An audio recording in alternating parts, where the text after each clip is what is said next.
Once again, it's your boy, Pop DiBiase for Fanatic Views, and I'm sitting here with Ryan Leaf, quarterback extraordinaire. What's up, buddy? How you doing? I'm great. I'm great. Ryan, buddy, you have really went ahead and became one of the better analysts in the game, and you also were a pretty good coach as well too. How does it feel to come all the way back? Well, I mean, I'm really grateful for the opportunity, first of all, because certainly didn't think 5 years ago I'd be in this position, but I really enjoy it. I enjoy the work. I enjoy getting ready each and every week, getting the film, breaking it down, talking to the coaches, learning about what kind of scheme it's going to be, learning about the players, and then getting to meet them, and then ultimately calling the game. And the cool thing about it is you could be in the environment of the stadium and go through the whole process, but you don't have to ever walk out with an L. You know, it's always a win when you get to do this, and I wake up really grateful every single morning.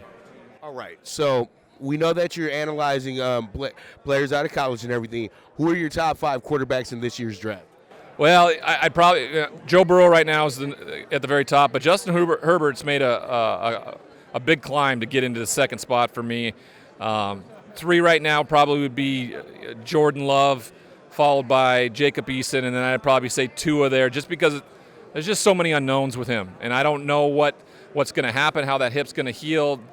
I'm not necessarily really that confident either that his game translates to the next level, even though he's an unbelievable young man, character-wise, one of the most accurate quarterbacks I've ever saw in college. I just don't know if it actually gets there at the next level. Now, we all know Burrow is expected to go number 1, but I've had a gripe on my show about this for a while, that I would feel if I was a GM for the Bengals, my better fit is Chase Young, because I didn't have problems in the passing game with Andy Dalton. The problem was I had too many injured players and I didn't have a pass rusher. But you have to go ahead and go with the times. I know that, because you got to sell tickets too, because when you look at Cincinnati, half the games were empty. So what's your opinion on something like that?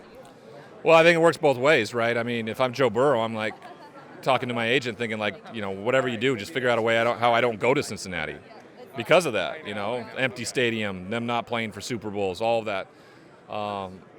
I think the general manager will do what the general manager feels is best for the team. If that means going defensive and keeping Andy Dalton in place, which I think would be a very smart idea, that's fine. But like you said, this day and age, it's about selling tickets, about having the flashy quarterback. And right now, for most people, Andy Dalton's not that flashy quarterback for the Cincinnati Bengals. Joe Burrow certainly would be. And Justin Herbert and Jacob Eason, they're both Pac-12 boys. You're a Pac-10 guy, but it's all the same thing. We all know Utah and Colorado, yeah, little buddies, but it's still the Pac-10. We OG Pac-10. So thing is, between these two, which one would you select if you were the Dolphins? Say that, Burrow's already off the clock. Tua, somebody might trade up for him, and you're the Dolphins, and you're sitting right there, and you got those 2 on the board.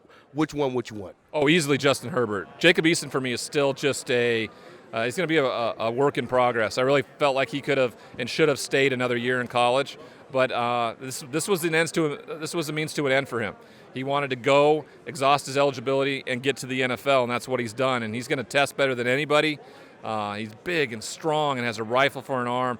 His film will make you, question some things, but he's going to probably most likely go in the first round. A team's going to take a chance on him and maybe let him sit and redshirt a year. Detroit Lions, I think, might be a good spot for him to sit behind maybe Matthew Stafford for a year and learn and maybe become the next big, strong quarterback for the Detroit Lions. All right, and since we're talking Pac-12, we all know that Mike Leach just left your alumni, Washington State.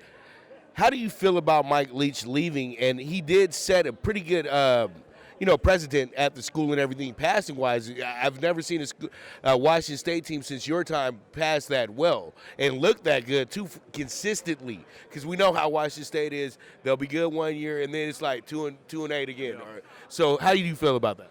Well, what he did was amazing. What he came in, let's put it this way, he's leaving it much better than when he found it. And that's what you always hope to do, and that's what you always hope in a head coach, and he did exactly that. I also think he had hit his ceiling, and there needed to be something new. And the young coach from the University of Hawaii, Nick Rolovich, that Pat Chen decided to hire, I think is a home run hire, and I think he's going to take you to the next level. He's going to compete in Apple Cups, and he's going to make the Rose Bowl a goal again. Right, and that's like a decade coach. That's a coach that'll be here for the next 10 years. Okay, let's go ahead. Final questions. Super Bowl, Mahomes, Jimmy G. If you're the head coach, which one do you want to have? Well, I mean, I don't think anybody would say I don't want Patrick Mahomes, but Jimmy Garoppolo is he's a franchise quarterback too, and I think this game's going to look more like the New Orleans Saints game earlier in the year, where more of a shootout. Jimmy's going to have to showcase his skills throwing the football. I think he's very capable. I think the final variable though is Patrick Mahomes. He's just a different football player when it comes to it, and I think it's a shootout. I think they have the ball last. They figure out a way to get it done. I got Kansas City 45, San Francisco 42. There you have it. Highest score. Everybody. Highest score Super Bowl, and you said the Chiefs win? Chiefs win 45-42. There you go. Chiefs win and the over. So there it is. Your boy Pop DiBiase signing out for Fanatics Views with Ryan Leaf. What's up, sports fans? Breon Page here with Fanatics Viewed. Thank you so much for hanging out with us. If you enjoyed watching and you want to see more content, subscribe down below.